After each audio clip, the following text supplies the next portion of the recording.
할렐루야. 오늘도 온라인 새벽 예배로 하루를 기도로 시작하는 모든 예배자들 가운데 하나님의 은혜가 함께 하시기를 간절히 소망합니다. 오늘 우리에게 주신 하나님의 말씀은 이사야서 42장 1절부터 25절까지 말씀입니다. 함께 말씀 봉독하신 후에 말씀을 이어가겠습니다. 제42장. 내가 붙드는 나의 종, 내 마음에 기뻐하는 자, 곧 내가 택한 사람을 보라. 내가 나의 영을 그에게 주었은즉 그가 이방의 정의를 베풀리라. 그는 외치지 아니하며 목소리를 높이지 아니하며 그 소리를 거리에 들리게 하지 아니하며 상한 갈대를 꺾지 아니하며 꺼져가는 등불을 끄지 아니하고 진실로 정의를 시행할 것이며 그는 쇠하지 아니하며 낙담하지 아니하고 세상에 정의를 세우기에 이르리니 섬들이 그 교훈을 앙망하리라. 하늘을 창조하여 펴시고 땅과 그 소산을 내시며 땅 위의 백성에게 호흡을 주시며 땅에 행하는 자에게 영을 주시는 하나님 여호와께서 이같이 말씀하시되, 나 여호와가 의로 너를 불렀은즉 내가 네 손을 잡아 너를 보호하며 너를 세워 백성의 언약과 이방의 빛이 되게 하리니 내가 눈먼 자들의 눈을 밝히며 갇힌 자를 감옥에서 이끌어내며 흑암에 앉은 자를 감방에서 나오게 하리라. 나는 여호와이니 이는 내 이름이라. 나는 내 영광을 다른 자에게 내 찬송을 우상에게 주지 아니하리라. 보라, 전에 예언한 일이 이미 이루어졌느니라. 이제 내가 새 일을 알리노라. 그 일이 시작되기 전에라도 너희에게 이르노라. 항해하는 자들과 바다 가운데의 만물과 섬들과 거기에 사는 사람들아, 여호와께 새 노래로 노래하며 땅 끝에서부터 찬송하라. 광야와 거기에 있는 성읍들과 게달 사람이 사는 마을들은 소리를 높이라. 셀라의 주민들은 노래하며 산꼭대기에서 즐거이 부르라. 여호와께 영광을 돌리며 섬들 중에서 그의 찬송을 전할지어다. 여호와께서 용사같이 나가시며 전사같이 분발하여 외쳐 크게 부르시며 그 대적을 크게 치시리로다. 내가 오랫동안 조용하며 잠잠하고 참았으나 내가 해산하는 여인같이 부르짖으리니 숨이 차서 심히 헐떡일 것이라. 내가 산들과 언덕들을 황폐하게 하며 그 모든 초목들을 마르게 하며 강들이 섬이 되게 하며 못들을 마르게 할 것이며 내가 맹인들을 그들이 알지 못하는 길로 이끌며 그들이 알지 못하는 지름길로 인도하며 암흑이 그 앞에서 광명이 되게 하며 구분대를 곧게 할 것이라. 내가 이 일을 행하여 그들을 버리지 아니하리니 조각한 우상을 의지하며 부어 만든 우상을 향하여 너희는 우리의 신이라 하는 자는 물리침을 받아 크게 수치를 당하리라. 너희 못 듣는 자들아 들으라. 너희 맹인들아 밝히 보라. 맹인이 누구냐? 내 종이 아니냐? 누가 내가 보내는 내 사자같이 못 듣는 자겠느냐? 누가 내게 충성된 자같이 맹인이겠느냐? 누가 여호와의 종같이 맹인이겠느냐? 내가 많은 것을 볼지라도 유의하지 아니하며 귀가 열려 있을지라도 듣지 아니하는도다. 여호와께서 그의 의로 말미암아 기쁨으로 교훈을 크게 하며 존귀하게 하려 하셨으나 이 백성이 도둑맞으며 탈취를 당하며 다 굴속에 잡히며 옥에 갇히도다. 노략을 당하되 구할 자가 없고 탈취를 당하되 되돌려주라 말할 자가 없도다. 너희 중에 누가 이 일에 귀를 기울이겠느냐? 누가 뒤에 올 일을 삼가 듣겠느냐? 야곱이 탈취를 당하게 하신 자가 누구냐? 이스라엘을 약탈자들에게 넘기신 자가 누구냐? 여호와가 아니시냐? 우리가 그에게 범죄하였도다. 그들이 그의 길로 다니기를 원하지 아니하며 그의 교훈을 순종하지 아니하였도다. 그러므로 여호와께서 맹렬한 진노와 전쟁의 위력을 이스라엘에게 쏟아 부으심에 그 사방에서 불타오르나 깨닫지 못하며 몸이 타나 마음에 두지 아니하는도다.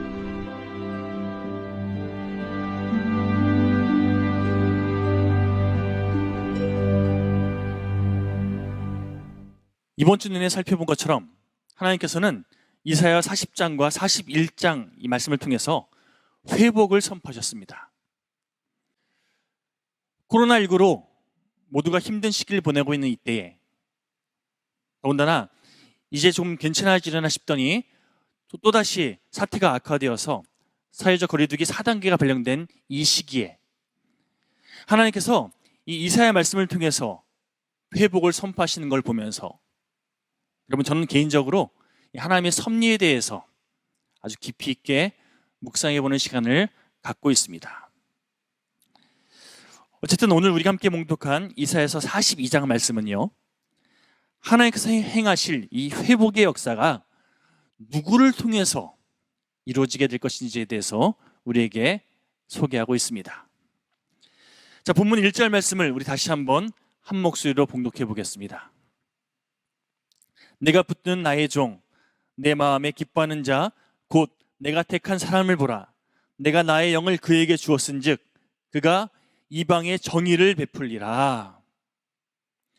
내가 붙드는 나의 종, 내 마음에 기뻐하는 자, 곧 내가 택한 사람, 나의 영을 그에게 주었다.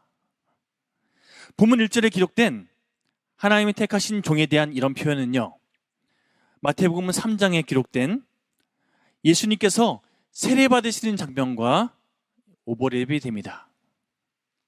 제가 마태복음 3장 16절, 17절 말씀을 봉독해 드리겠습니다.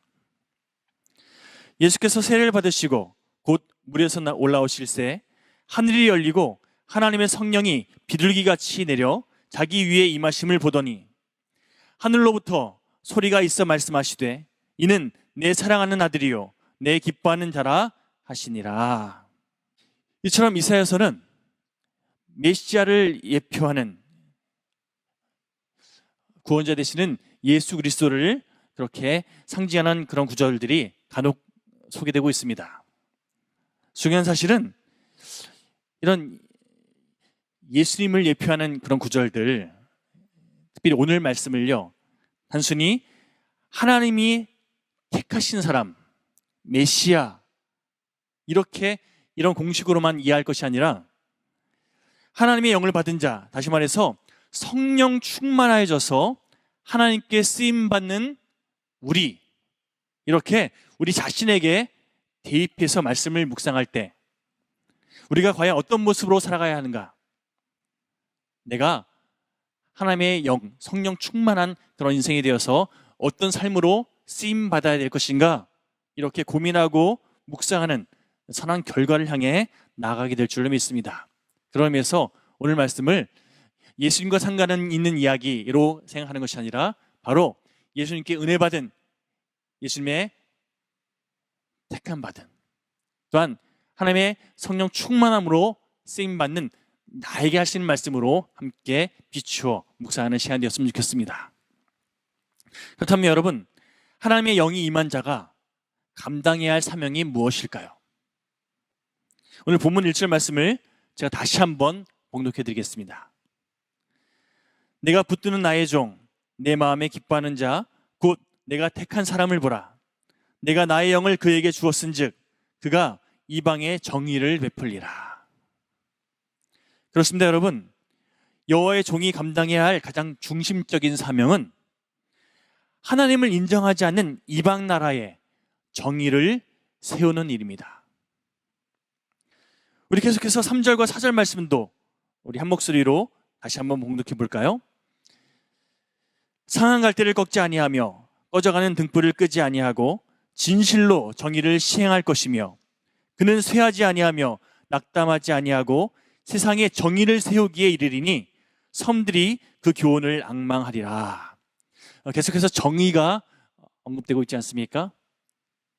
우리말 이 정의로 번역된 히브리어 미시파트라는 단어는요, 올바른 재판 혹은 심판을 의미합니다. 다시 말해서 올바른 판결을 통해서 온 천하에 정의를 구현하는 것, 이것이 바로 하나님의 영이 함께하고 있는 종의 중요한 사명이라는 겁니다. 그렇다면 여러분, 여호와의 종은 어떤 모습으로 정의를 세우는가? 우리 본문 2절에 보시면 요란하지 않게. 여러분, 당시 정복자들은요, 어느 도시에 들어가서 내가 신의 이름으로 해방을 선포합니다. 내가 신의 대리자가 되어서 내가 너희들에게 해방을 선포한다. 이렇게 떠들썩하게 선포했다는 겁니다. 큰 목소리로 자신을 과시하고, 그래서 나는 정의를 이루는 그런 신의 대리인이다, 이런 명분하에 사람들을 억압했고 다른 사람들의 죄악을 들추면서 자기 스스로 높은 자리에 올라가서 다른 사람들을 심판하는 심판자의 역할을 스스로 감당하려고 했다는 겁니다. 요즘에도 가만 보면요, 정의 구현하겠다고, 또 과거를 청산하겠다고, 변혁이 필요하다고 이렇게 목소리 높여 주장하는 사람들 가운데 내 주장이 맞다고, 내가 옳다고 목소리 높이면서 결국에는 자기 자신을 드러내기 급급한 그런 사람들 참 많지 않습니까? 여러분, 특별히 3절에 기록된 갈대라는 이 단어는요, 연약해서 바람에 잘 흔들리는 우리 연약한 인간의 모습을 상징합니다. 더욱이 그냥 갈대도 아니고요, 상한 갈대. 다시 말해서 육체적으로 또 정신적으로 돌이킬 수 없을 만큼 큰 타격을 입은, 특별히 죄악으로 인해서 영혼이 더러워진 그런 인간의 모습을 상징하고 있는데요. 또 다른 맥락에서 보면 상한 갈대 그리고 꺼져가는 등불, 이건요 별로 이용 가치가 없는, 쓸모없는 그런 존재들을 의미하기도 합니다. 근데 여러분, 우리를 구원하시기 위해서 이 땅에 오신 하나님의 종 예수 그리스도는 그런 인간들도, 그런 쓸모없는 존재들도 꺾어버리지도 않고 포기하지 않는다고, 그들을 오히려 사랑으로 품으시고 새롭게 하실 것이라고 말씀하고 있더라는 것입니다. 실제로 우리 주님께서는요, 세상의 권력자들이 그런 것처럼 무자비한 심판의 칼을 휘두른 것이 아니라 오히려 그들을 치유하고 그들에게 새 생명을 주시기 위해서 최선을 다하셨고, 그래서 하나님의 의, 다른 말로 하나님의 공의를 이루시기 위해서 죽기까지 문 영혼들을 사랑하셨다는 겁니다. 그리고 심판의 때에 하나님의 우편에 앉으셔서 우리를 위해서 중보하시는, 우리를 변호하시는 그런 역할을 감당하신다는 겁니다. 여러분, 하나님의 공의는요, 죄와 구별되는 하나님의 의, 하나님의 잣대로도 이해할 수 있지만 또 다른 의미에서 보면요, 모두를 의롭게 하고자 하는 하나님의 마음, 이것이 바로 하나님의 공의의 특징이라 할 수 있습니다. 그렇다면 하나님께서 하나님의 영을 부어서 택하신 이 하나님의 종은요, 이방, 다시 말해서 하나님을 알지 못하는 그런 영혼들, 그들에게 정의를 베푸는, 즉 그들은 모두 주가 필요해, 이런 마음 붙잡고 더 많은 영혼들을 하나님의 그 의로우심 안에 거할 수 있도록 최선을 다해 그들을 섬기고 그들을 돌이키기 위해서 애쓰는 것, 이것이 이방에 정의를 베푼다, 진정한 의미가 아닐까 싶습니다. 여러분, 어쨌든 우리가 주님의 은혜를 입은 인생 아닙니까? 주님께서는요, 그럼 우리들에게 주님의 사명을 이어가라고 명하셨습니다. 그렇다면 하나님께서 우리에게 맡겨주신 영혼들, 특별히 영적으로 가난한 그런 인생들을 향해서 우리가 어떤 태도를 취하는 것이 옳겠습니까? 세상 사람들이 그러는 것처럼 같이 손가락질하고 같이 정죄하는, 같이 마치 내가 심판자가 된 것처럼 그렇게 그 사람들이 판단하는 그런 모습이 아니라 다만 주님의 마음, 주님의 시선 참아주시고 용납해 주시고 품어주시는 그런 주님의 사랑을 붙잡고 그들을 하나님 뜻 안에서 새롭게 돌이키기 위해서 애쓰는 그런 우리가 되어야 할 줄 믿습니다. 그렇습니다, 여러분. 이 땅에 오신 우리 예수님께서 마치 상한 갈대처럼 세상에서 버림받고 또 아무런 소망도 가질 수 없었던 죄인들과 세리들, 창녀들, 그리고 그 밖에 수많은 약자들을 친히 찾아가셔서 그들을 위로해 주시고 새 소망을 주시고 또 새 생명을 주셨던 것처럼 십자가의 사명을 이어받은 우리들 역시 이 땅을 회복시키시는 하나님의 뜻을 우리의 삶을 통해 이루어가는 하나님의 종된 삶을 살아가야 할 줄 믿습니다. 중요한 사실은 우리 하나님께서는요, 학벌 좋고 풍요로운 재산, 권력이 있는 이렇게 세상적으로 힘이 있고 능력 있는 사람을 택하셔서 그들을 사용하시는 그런 하나님이 아니라 누구를 통해서? 바로 하나님의 영이 임한 사람, 그 영으로 충만한 사람을 통해서 이 땅을 회복시키시는 하나님이신 줄 믿으시기 바랍니다. 그런 의미에서 우리가 매 순간 가장 먼저 무엇을 위해 기도해야 하는가? 성령 충만할 수 있도록, 언제나 성령의 인도하심에 순종하며 살아가는 복된 우리가 될 수 있도록 늘 깨어 기도해야 할 줄 믿습니다. 사랑하는 여러분, 때때로 마치 상한 갈대와 꺼져가는 등불처럼 우리들 역시 회복이 불가능해 보이는 그런 순간들을 경험하게 될 때가 있습니다. 또한 어떤 때에는 현실의 벽에 부딪혀서 절망하고 낙심하게 되는 그런 순간에 처하게 될 수도 있습니다. 그러나 분명한 사실은 그 어떤 상황 속에서도 우리가 하나님의 영으로 충만해지면, 주님의 영으로 가득 채움받게 되면 지치지 않은 열정으로 우리를 사랑하시고 고쳐주시고 끝까지 책임져 주신 그 주님의 도우심을 힘입어 결국 승리의 기쁨을 누리게 될 줄 믿습니다. 우리 마지막으로 본문 20절 말씀 한 목소리를 봉독하고 말씀을 정리하려고 합니다. 내가 많은 것을 볼지라도 유의하지 아니하며 귀가 열려 있을지라도 듣지 아니하는도다. 귀가 있으되 진리를 외면하여 듣지 않은 자, 멀쩡한 두 눈을 가졌으나 그러나 진리를 보하지 못하는 그런 맹인 같은 자. 이 말씀은요, 이스라엘 백성들에게만 국한된 그런 이야기가 아니라 보고 싶은 것만 보려 하는, 듣고 싶은 것만 들으려고 하는 바로 지금을 살아가고 있는 우리들을 향해서 하시는 말씀이라는 생각이 듭니다. 우리 모두에게 해당되는 말씀이라는 거죠. 간절히 바라는 것은 우리의 이기적인 시선으로 우리의 정욕, 우리의 소욕, 그런 우리의 이기적인 생각들로 가득 찬 그런 시선이 아니라 그것 다 십자가에 못 박고 다만 우리 이 찬양 가사처럼 하나님 아버지의 마음만 온전히 붙잡고 믿음으로 하나님의 시선으로 이 땅을 바라보는, 그렇게 믿음으로 살아가는 우리들 모두가 되기를 간절히 소망합니다. 우리 마지막으로 이 찬양 함께 고백했으면 좋겠습니다.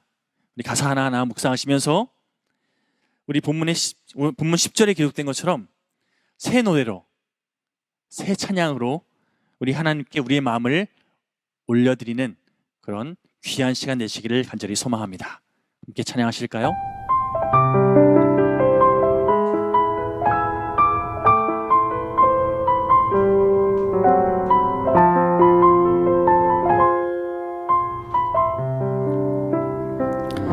아버지, 당신의 마음이 있는 곳에 나의 마음이 있기를 원해요.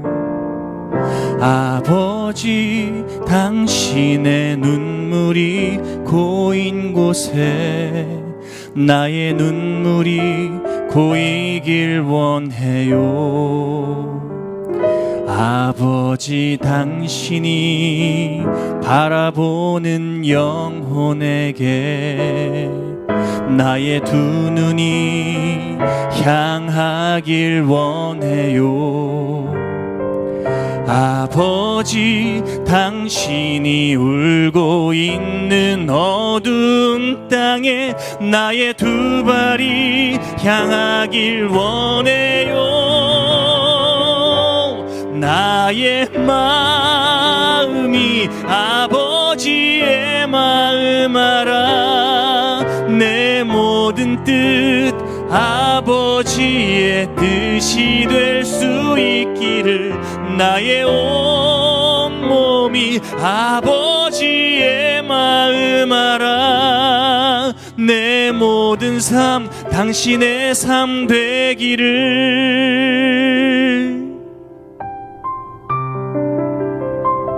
그런즉 너희가 먹든지 마시든지 무엇을 하든지 다 하나님의 영광을 위해 하라.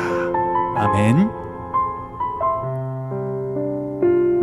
아버지 당신의 마음이 있는 곳에 나의 마음이 있기를 원해요. 아버지 당신의 눈물이 고인 곳에 나의 눈물이 고이길 원해요. 아버지 당신이 바라보는 영혼에게 나의 두 눈이 향하길 원해요. 아버지 당신이 울고 있는 어두운 땅에 나의 두 발이 향하길 원해요. 나의 마음이 아버지의 마음 알아. 내 모든 뜻 아버지의 뜻이 될 수 있기를 나의 온 몸이 아버지의 마음 알아. 내 모든 삶 당신의 삶 되기를. 내 모든 삶 당신의 삶 되기를.